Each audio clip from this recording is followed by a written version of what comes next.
नमस्कार दोस्तों, बुक्सपीडिया में आपका स्वागत है।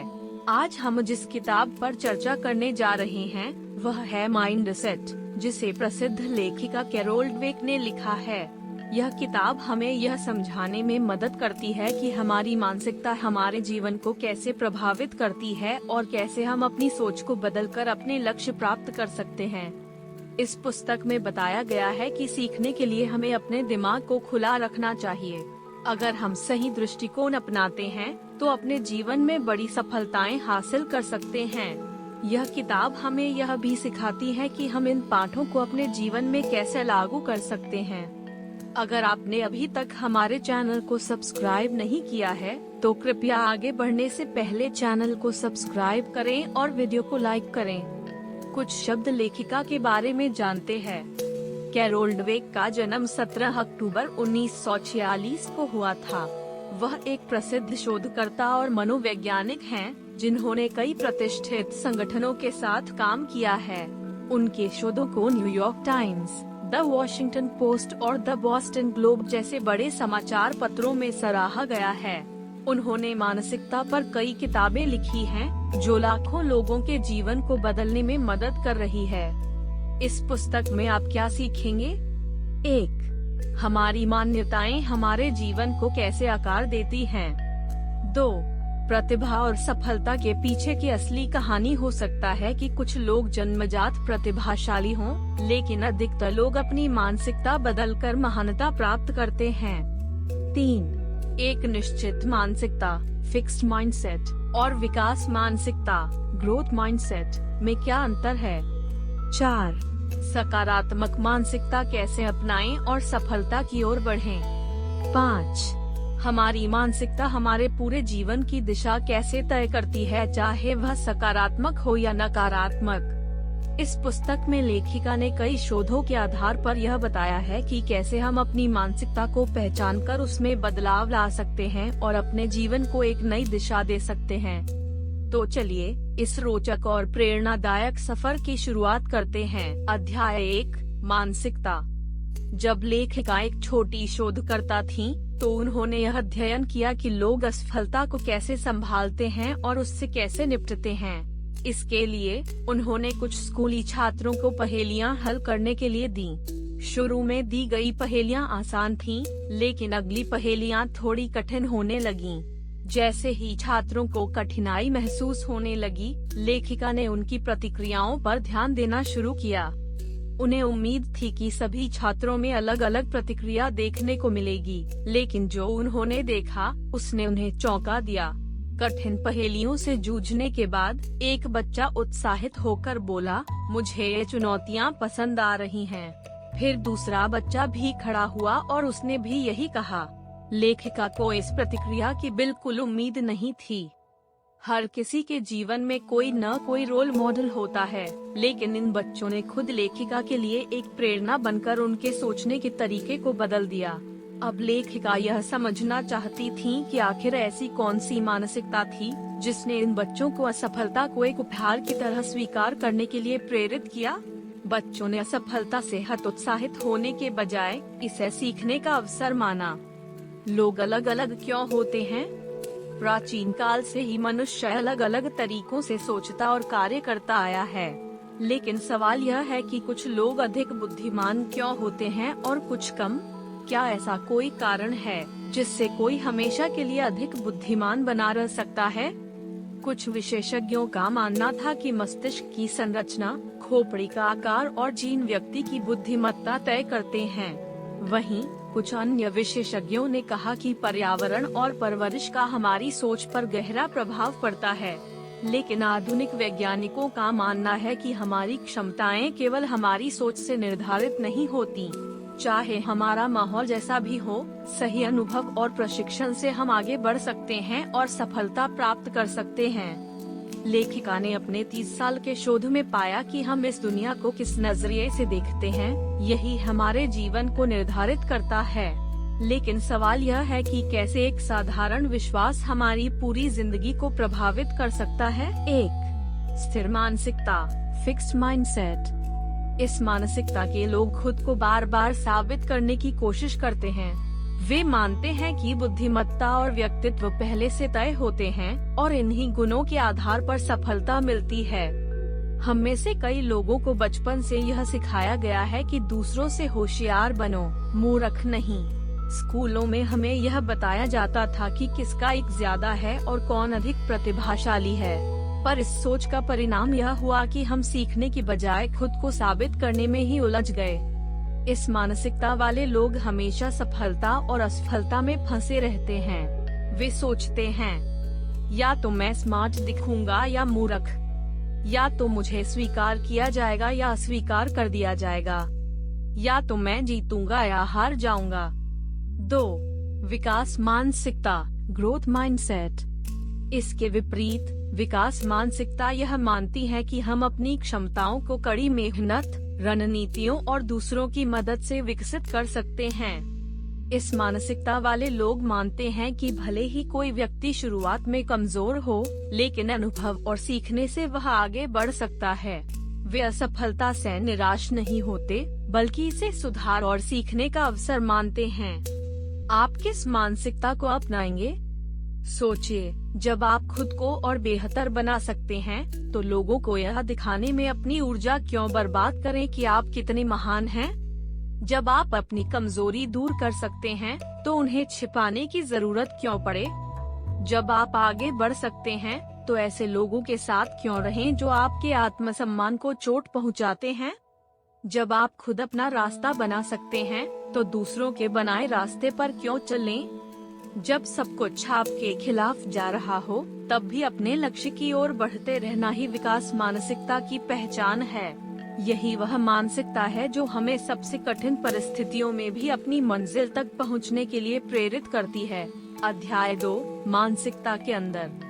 जब लेखिका छोटी थी, तो वह अपने भविष्य के साथी के बारे में सोचती थी, लंबा, सुंदर और बेहद सफल। वह अपने करियर के बारे में भी कल्पना करती थी, एक आकर्षक करियर, लेकिन न तो बहुत कठिन और न ही जोखिम भरा।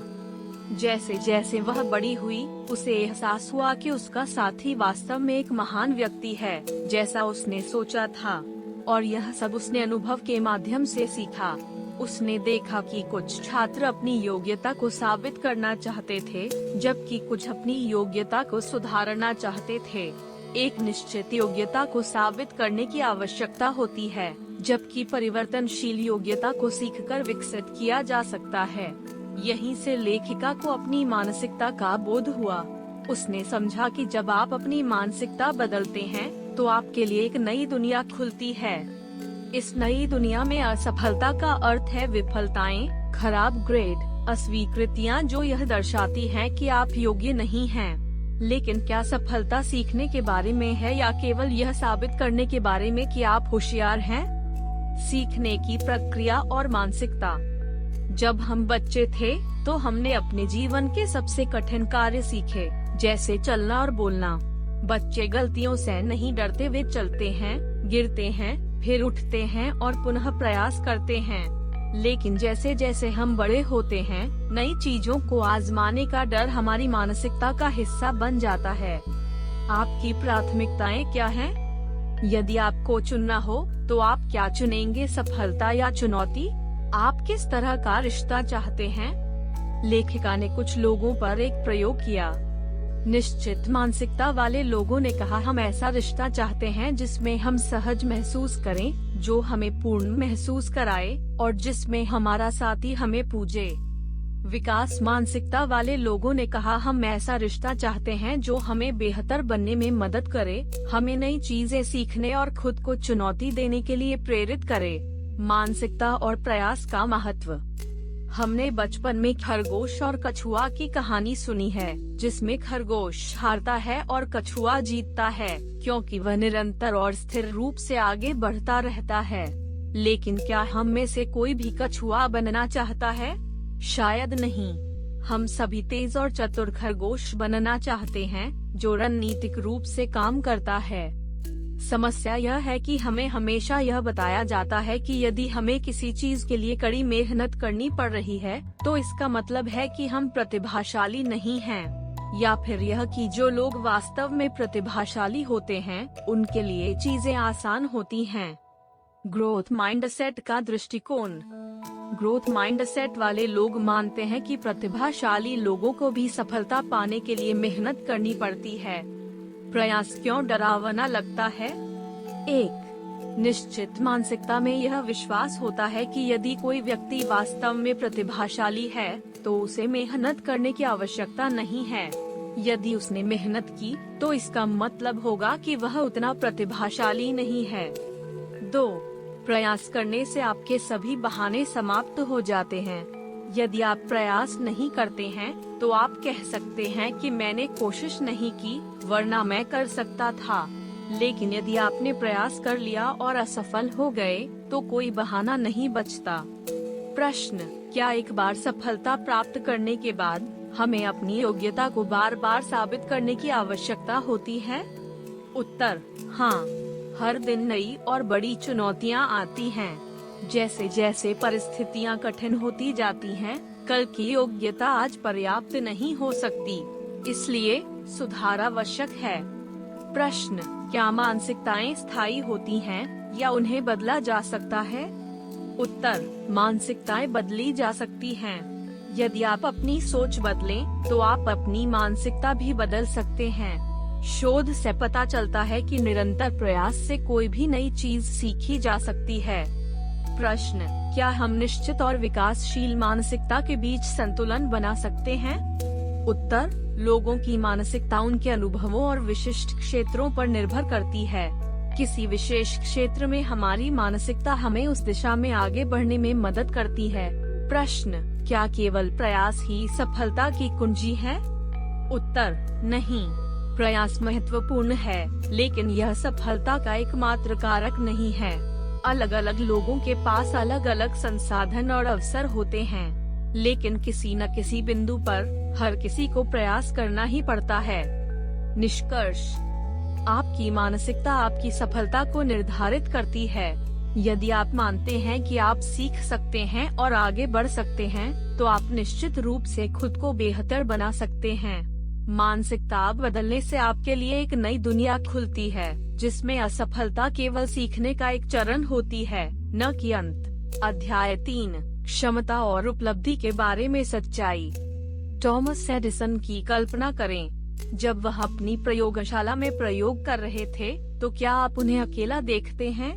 जब लोगों से यह पूछा गया, तो उन्होंने एडिसन को एक कार्यशाला में अकेले, उपकरणों से घिरे हुए, सफेद कोट पहने व्यक्ति के रूप में देखा। यह एक मिथक है कि प्रतिभाशाली लोग अकेले काम करते हैं। चार्ल्स डार्विन के पास एक पूरी टीम थी, और मोज़ार्ट ने भी लगभग 10 साल तक कड़ी मेहनत की, जब तक कि उन्होंने कुछ ऐसा नहीं बनाया जिस पर उन्हें गर्व हो। यदि उन्होंने केवल अपनी जन्मजात योग्यता पर भरोसा किया होता, तो वे इतिहास में महान लोगों में शामिल नहीं होते। मानसिकता और स्कूल की उपलब्धि। लेखिका ने कुछ छात्रों का अनुसरण किया जब वे जूनियर हाई स्कूल जा रहे थे, यह देखने के लिए कि क्या वे मानते हैं कि उनकी बुद्धिमत्ता स्थिर है या इसे विकसित किया जा सकता है। जूनियर हाई का समय कठिन होता है, काम मुश्किल हो जाता है, ग्रेडिंग सख्त हो जाती है और अंक कम हो जाते हैं, लेकिन यह सभी के साथ नहीं होता। निश्चित मानसिकता वाले छात्रों ने अपने अंकों में गिरावट देखी और खुद को दोषी ठहराने लगे। मैं मूर्ख हूँ, मैं गणित में बुरा हूँ। कुछ ने शिक्षकों और परिस्थितियों को दोष दिया। असफलता के डर से उन्होंने अपने प्रयासों को सीमित कर दिया। विकास मानसिकता वाले छात्रों ने इस कठिनाई को एक अवसर के रूप में देखा। वे घबराए, लेकिन दृढ़ निश्चयी बने रहे और नए तरीकों से सीखते रहे। उन्होंने इस समय को अपने कौशल सुधारने और यह समझने के अवसर के रूप में लिया कि वे क्या बनना चाहते हैं। क्या कलात्मक क्षमता एक उपहार है? कई लोग मानते हैं कि बुद्धि और कलात्मक क्षमता जन्मजात होती है। लेखक भी यही मानती थीं, जब तक कि उनकी मुलाकात एडवर्ड नामक एक बुजुर्ग से नहीं हुई, जो ड्राइंग क्लास चलाते थे। उन्होंने लेखिका को एक उल्लू की तस्वीर बनाने को कहा। जब उन्होंने पहली बार कोशिश की, तो उनका चित्र औसत था। फिर एडवर्ड ने उन्हें पहले और बाद के चित्र दिखाए, जहां लोगों की कला में सुधार हुआ था। लेखिका ने पूछा, इस बदलाव का रहस्य क्या है? एडवर्ड ने जवाब दिया, देखने का तरीका। ड्राइंग कौशल में बदलाव नहीं हुआ, बल्कि चीजों को देखने और समझने के तरीके में बदलाव आया। इसका निष्कर्ष यह है कि कुछ लोग जन्मजात रूप से बेहतर होते हैं, लेकिन अन्य लोग अभ्यास से और भी बेहतर बन सकते हैं। प्रशंसा और सकारात्मक लेबल का खतरा। क्या प्रशंसा हमेशा मददगार होती है? लेखिका ने एक प्रयोग किया जहां उन्होंने छात्रों को 10 प्रश्न हल करने के लिए दिए।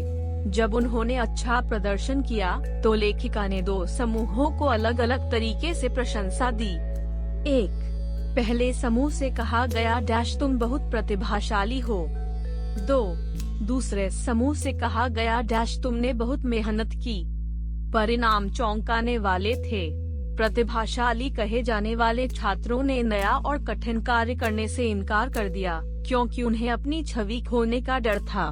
दूसरी ओर मेहनत की प्रशंसा पाने वाले छात्रों ने नई चुनौतियों को स्वीकार किया।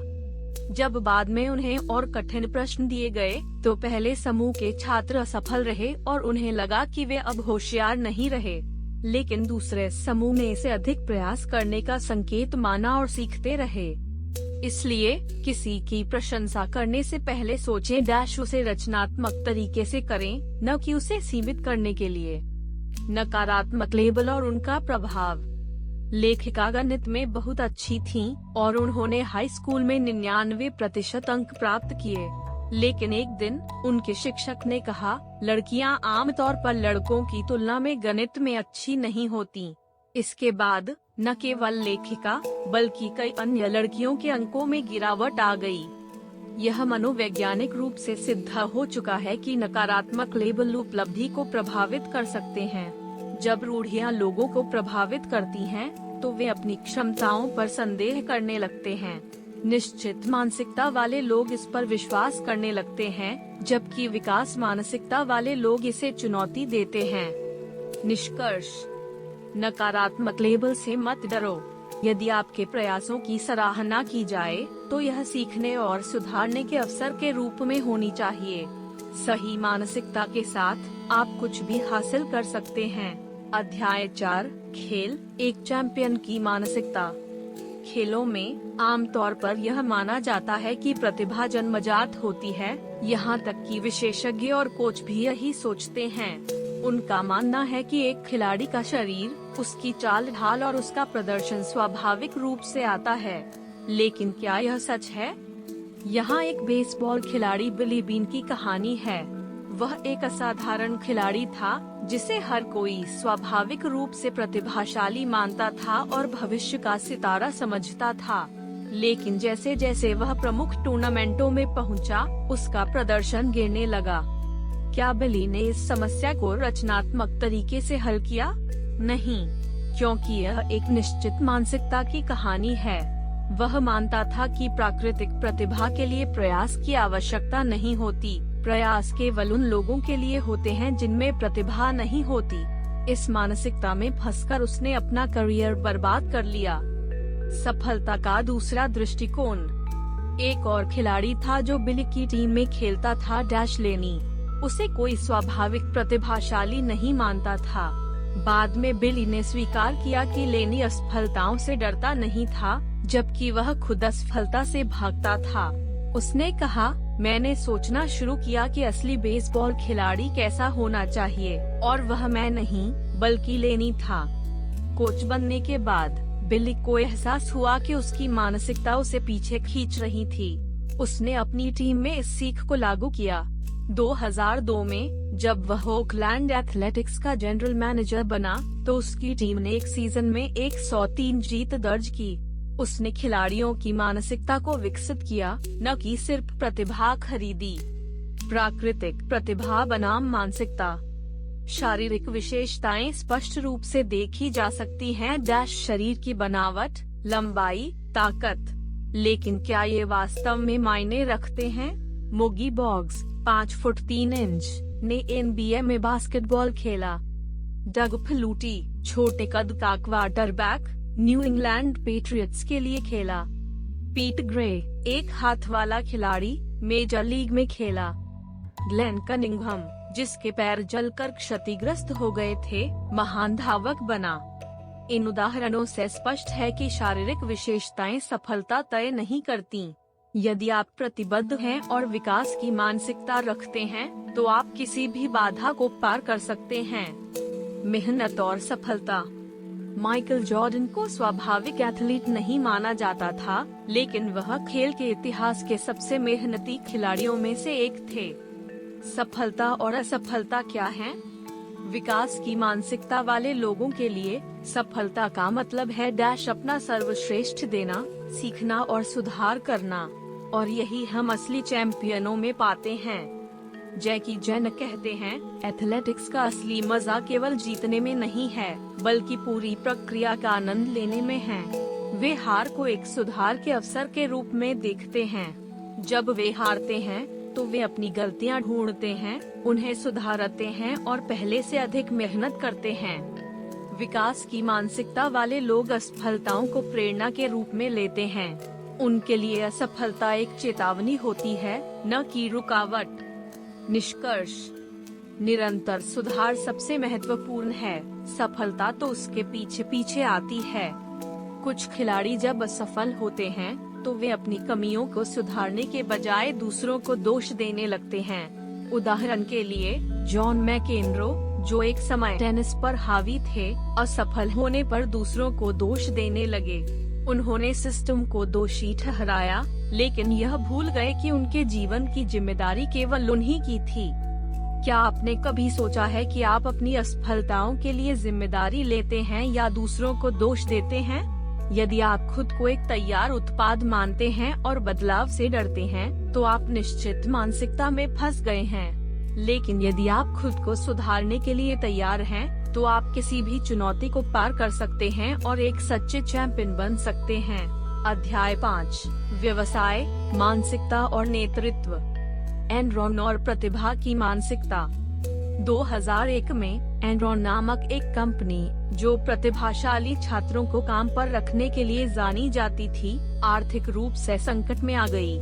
इस कारण उसमें एक निश्चित मानसिकता विकसित हो गई। उसके कर्मचारी नई चीजें सीखने में असमर्थ थे। एनरॉन का मानना था कि सफलता के लिए प्रतिभाशाली मानसिकता आवश्यक है, लेकिन सच्चाई यह है कि इस मानसिकता के साथ बाजार में आगे बढ़ना संभव नहीं है। निश्चित मानसिकता वाले नेता और उनका प्रभाव।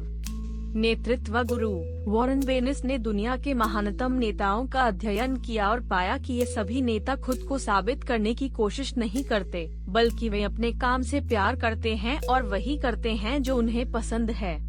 यही कारण था कि उनकी कंपनियां शीर्ष पर पहुंच गईं। लेकिन ली लेकोका ऐसे नहीं थे। वह एक निश्चित मानसिकता वाले व्यक्ति थे, जो हेनरी फोर्ड जूनियर के लिए काम कर रहे थे। वे खुद को हेनरी फोर्ड के उत्तराधिकारी के रूप में देखते थे, लेकिन एक दिन हेनरी फोर्ड ने उन्हें निकाल दिया। उनकी निश्चित मानसिकता इसे स्वीकार नहीं कर सकी। बाद में लेकोका क्रिसलर मोटर्स में शामिल हुए, जो उस समय बुरे दौर से गुजर रही थी। उन्हें सीईओ बना दिया गया। उन्होंने सही लोगों को काम पर रखा, नए मॉडल पेश किए और क्रिसलर को फिर से सफल बनाया। उन्होंने एक किताब भी लिखी, आज मैं एक हीरो हूँ। लेकिन कुछ समय बाद जब क्रिसलर फिर से मुश्किल में पड़ी, तो लेकोका की निश्चित मानसिकता उन्हें खुद को साबित करने की ओर धकेलती रही। उन्होंने अपनी सार्वजनिक छवि सुधारने के लिए कंपनी का पैसा खर्च किया, जिसे नई कारों के निर्माण में लगाना चाहिए था। वे बस सीईओ पद पर बने रहना चाहते थे, ताकि यह साबित कर सकें कि वे असफल नहीं हैं। अंततः जब कंपनी को बचाने की उम्मीद थी, तो क्रिसलर के बोर्ड ने उन्हें बाहर निकाल दिया। उनके बाद आए सीईओ ने कंपनी को बेहतर तरीके से संभाला। दृढ़ मानसिकता का प्रभाव। अगर किसी कंपनी का नेता दृढ़ मानसिकता वाला हो, तो यह कंपनी को बर्बाद कर सकता है। विकास मानसिकता वाले नेता और उनकी सफलता। जब जैक वेल्च ने 1980 में जनरल इलेक्ट्रिक के सीईओ के रूप में कार्यभार संभाला, तो इसका मूल्यांकन $14 बिलियन था। 20 साल बाद यह बढ़कर $490 बिलियन हो गया और ये दुनिया की सबसे मूल्यवान कंपनी बन गई। फॉर्च्यून पत्रिका ने उन्हें अपने समय का सबसे अधिक प्रशंसित, अध्ययन किया जाने वाला सीईओ कहा। लेकिन लेखिका को न्यूयॉर्क टाइम्स पत्रिका में इससे भी बेहतर कुछ पढ़ने को मिला, जो स्टीव बेनेट द्वारा लिखा गया था। मैंने गे में अपने कार्यकाल के दौरान जैक वेल्च से कर्मचारियों के साथ व्यवहार करना सीखा। जैक वेल्च स्वयं अपने कर्मचारियों से मिलने जाते थे और देखते थे कि क्या चल रहा है। उनका शेड्यूल बहुत व्यस्त था, लेकिन वे अपने कर्मचारियों से बात करना और उन्हें सुधारना कभी नहीं छोड़ते थे। जैक वेल्च का मानसिकता परिवर्तन। एक समय पर जैक वेल्च भी एक निश्चित मानसिकता रखते थे।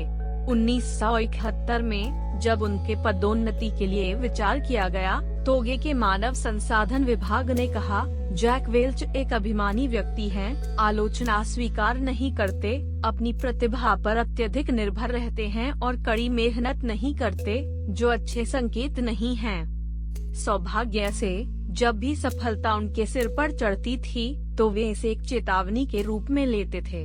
उन्होंने अपने अनुभवों से सीखा कि एक नेता का काम मार्गदर्शन करना है, न कि न्याय करना। उन्होंने यह भी समझा कि कर्मचारियों को निकालना सही नहीं है, बल्कि उनकी गलतियों को सुधारना और उन्हें आगे बढ़ाना अधिक महत्वपूर्ण है। उनके इन प्रयासों ने गे को उस ऊंचाई तक पहुंचाया, जहां वह आज है। अध्याय 6, प्यार में मानसिकता या नहीं। आप क्या सोचते हैं कि एक रिश्ता हमेशा सुचारू रूप से चलता है? नहीं, यह कभी भी पूरी तरह से सुचारू नहीं चलता। यह रास्ता दिल टूटने और निराशाओं से भरा होता है। कुछ लोग इन निराशाओं को बहुत गहराई से ले लेते हैं और भविष्य में एक संतोषजनक रिश्ता बनाने में असफल रहते हैं। इसी संदर्भ में लेखक ने 100 लोगों पर एक प्रयोग किया और उनसे उनके बुरे अनुभव साझा करने के लिए कहा। लोगों की प्रतिक्रियाएं 2 प्रकार की थीं, निश्चित मानसिकता और विकास मानसिकता। निश्चित मानसिकता वाले लोगों को लगा कि उन्हें आंका गया और नकार दिया गया है। उनके लिए सबसे बड़ा लक्ष्य अपने पूर्व प्रेमी से बदला लेना होता है। विकास मानसिकता वाले लोग इस अनुभव को समझने और सीखने का अवसर मानते हैं। वे क्षमा करते हैं और आगे बढ़ते हैं।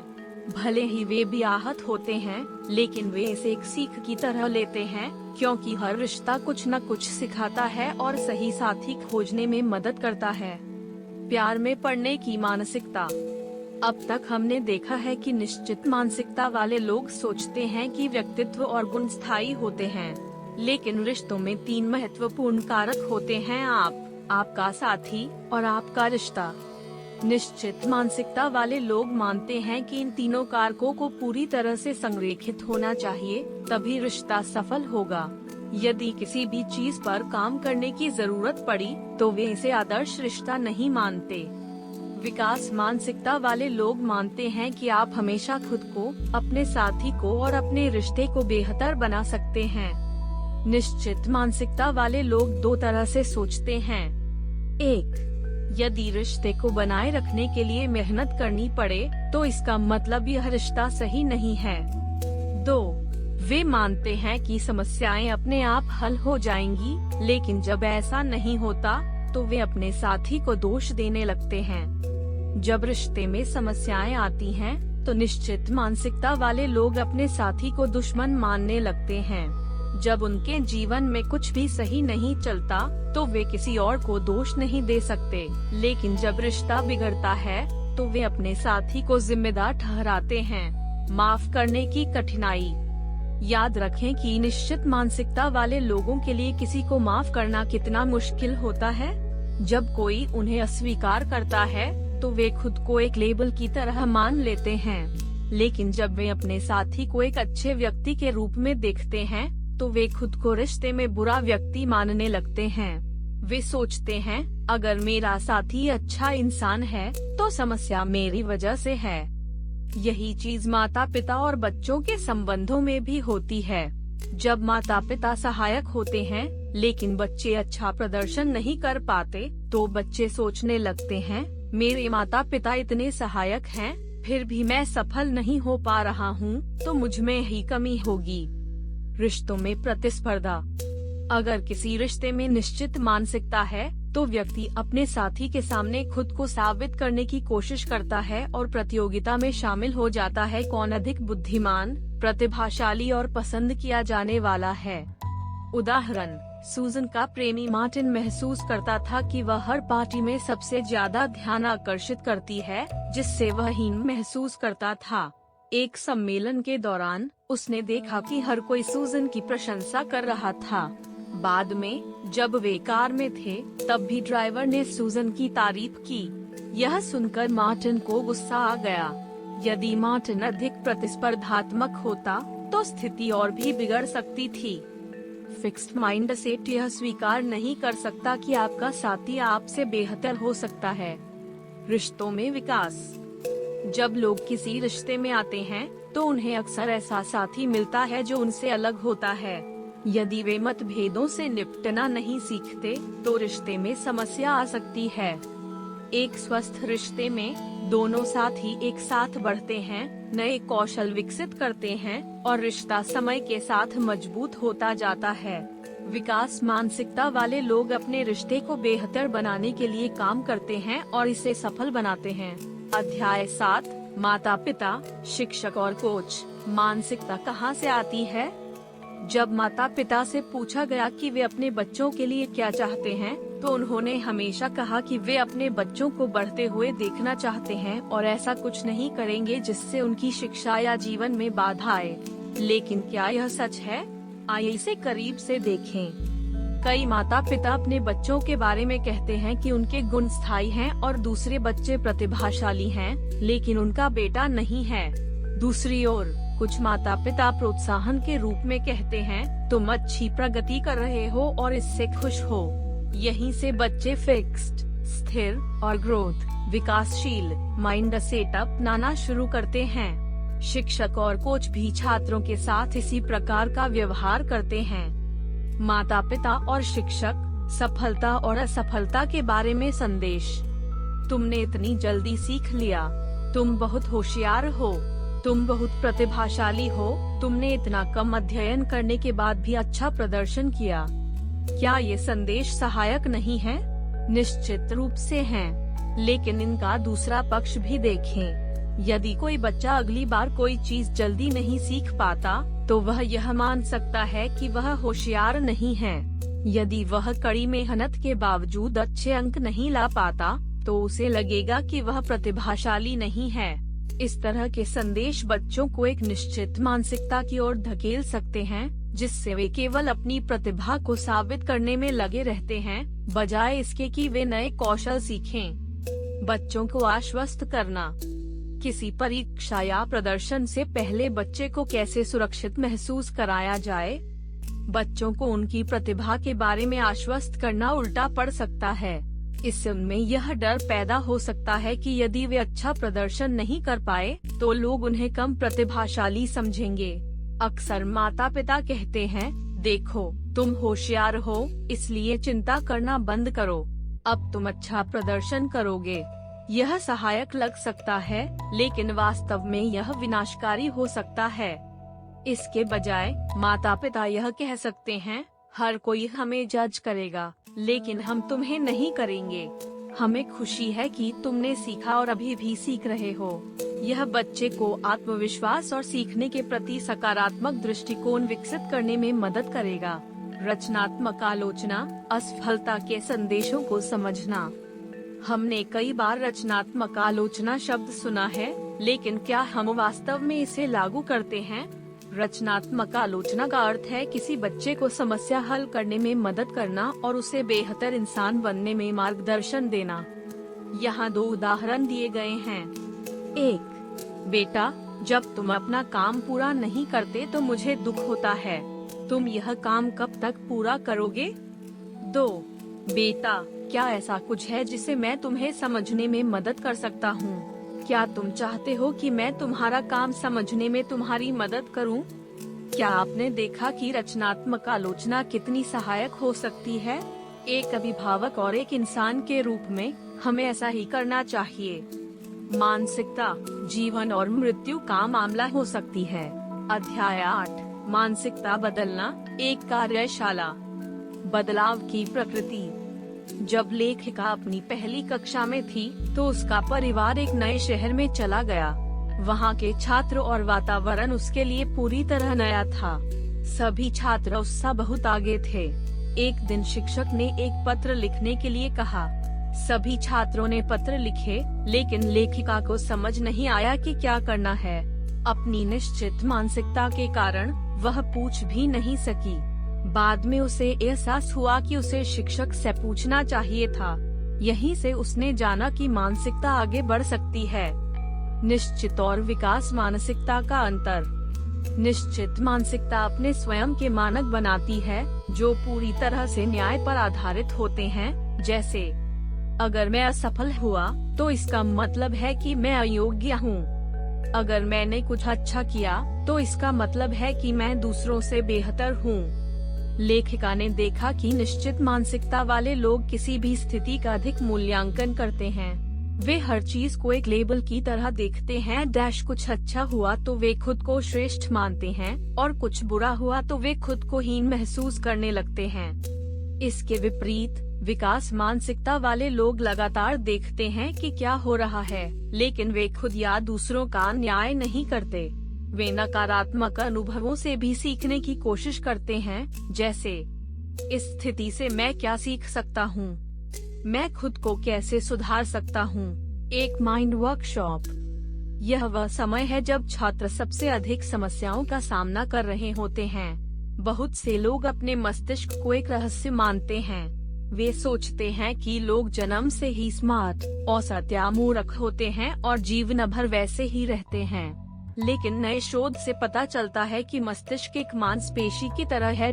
जितना अधिक आप इसका उपयोग करेंगे, यह उतना ही मजबूत होगा। वैज्ञानिक रूप से सिद्ध है कि जितना अधिक आप सीखेंगे, उतना ही आपका मस्तिष्क बढ़ेगा। जब आप अपने दिमाग को नई चुनौतियों के लिए प्रशिक्षित करते हैं, तो आपकी मस्तिष्क कोशिकाएं भी बढ़ती हैं। जो कार्य पहले कठिन लगते थे, वे समय के साथ आसान हो जाते हैं। जो लोग बदलना नहीं चाहते। निश्चित मानसिकता वाले लोग क्या सोचते हैं? मैं सही हूँ, दुनिया को बदलना चाहिए, मुझे नहीं। मुझे बेहतर नौकरी, बेहतर घर और बेहतर साथी मिलना चाहिए। दुनिया को मेरी काबिलियत को पहचानना चाहिए और मुझे सब कुछ देना चाहिए। एक आम दुविधा। आप सोचते हैं, मैं यहाँ हूँ, यह निम्न स्तर की नौकरी कर रहा हूँ, मैं इस काम के लायक नहीं हूँ, मैं उच्च पद पर रहने का हकदार हूँ। आपका बॉस सोचता है कि आपका रवैया सही नहीं है। जब उसे किसी ऐसे व्यक्ति की जरूरत होती है जो मदद करे और जिम्मेदारी ले, तो वह आपकी ओर नहीं देखता। जब प्रमोशन देने का समय आता है, तो वह आपको नहीं चुनता। दो मानसिकताओं की प्रतिक्रिया। निश्चित मानसिकता। वह मुझसे डरता है, यह मेरे खिलाफ साजिश है, मैं कभी सफल नहीं हो सकता। विकास मानसिकता। क्या मैं अपनी स्थिति सुधारने के लिए कुछ कर सकता हूँ? अगर मैं मेहनत करूँ और दूसरों की मदद करूँ, तो क्या मैं कुछ नया सीख सकता हूँ? अगर मैं अपने प्रयासों को बढ़ाऊँ, तो क्या मुझे प्रमोशन मिल सकता है? जो लोग विकास मानसिकता अपनाते हैं, वे महसूस करते हैं कि लोग अपनी प्रतिबद्धता और प्रयासों के कारण आगे बढ़ते हैं। वे परिस्थितियों को अनुकूल बनाना सीखते हैं और खुद को लगातार बेहतर बनाने का प्रयास करते हैं। निष्कर्ष। अगर आप अपने जीवन में बदलाव चाहते हैं, तो आपको अपनी मानसिकता बदलनी होगी। केवल सोच बदलने से ही आप अपनी परिस्थितियों और अपने आसपास के लोगों पर सकारात्मक प्रभाव डाल सकते हैं। धन्यवाद। मुझे उम्मीद है कि आपको यह लेख पसंद आया होगा। अगर आपने इससे कुछ नया सीखा है, तो इसे दूसरों के साथ साझा करें। और यदि आपको यह ज्ञानवर्धक लगा, तो इस चैनल को सब्सक्राइब करें और वीडियो को लाइक व कमेंट करना न भूलें।